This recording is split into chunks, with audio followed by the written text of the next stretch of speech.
what is going on, Slayers? Welcome to another awesome video over here at Merchant Service Slayers. We got another great video we're going to be talking about with you guys today. It's going to be dealing with an objection that you guys probably get hit with a ton out there, the partner objection or the spouse objection.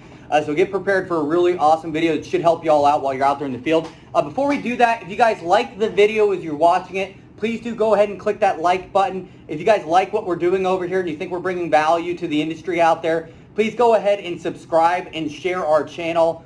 Make sure you ding the bell as well. That way you get notified every single time that we are uploading a new video out there. And with all that being said, let's go and get this party started, guys.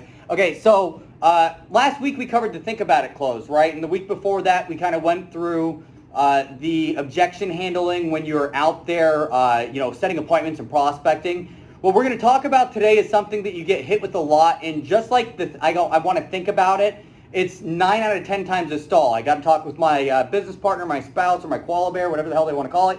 I just want to go ahead and talk with, whoever, my mentor, or whatever they come up with, right?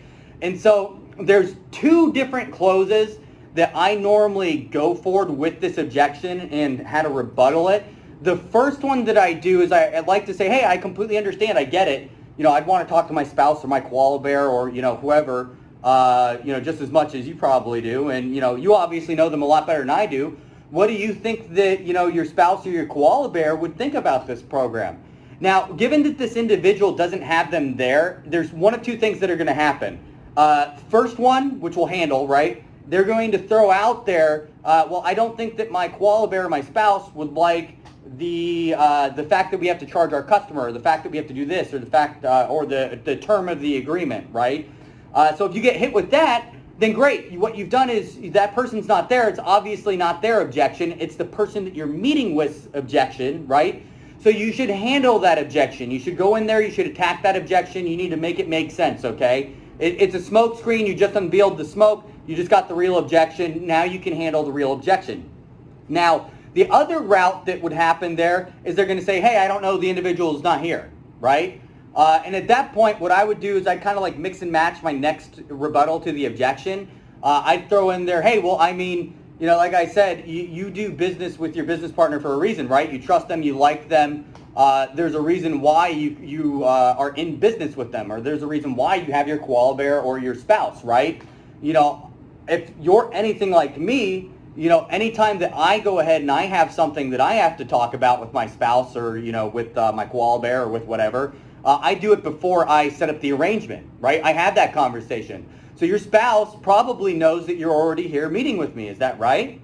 They say yes. I say great. So anytime that I have to talk to somebody about anything, I do it before I actually do anything. So, I get that. You probably already had the conversation.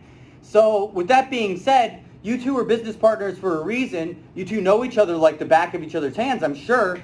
What in this scenario is stopping you from moving forward? And then I just, boom, I hit it. I come at it. You have to use the truth in a lot of these smoke screens that you're going to get hit with, okay?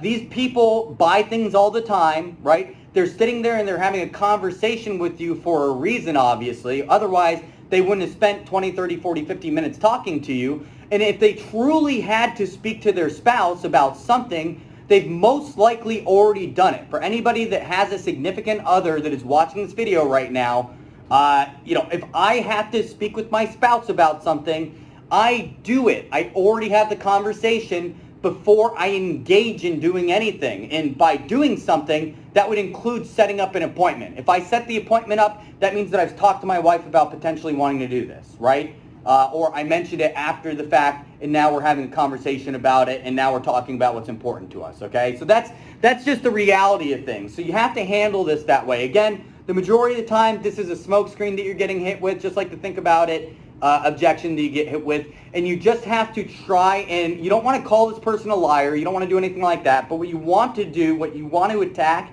is you want to get the smoke out of the way, so move all that shit out of the way. And you want to get down to the real objection or the real problem that's at hand. Again, two ways to handle it. Obviously, you know your spouse better than I do. What do you think they would think about this program? That right there is going to get you two reactions. One of them is their real objection, right? The other one is still a stall. I don't know, they're not here. and then you have to say, hey, look this is the next rebuttal to the objection.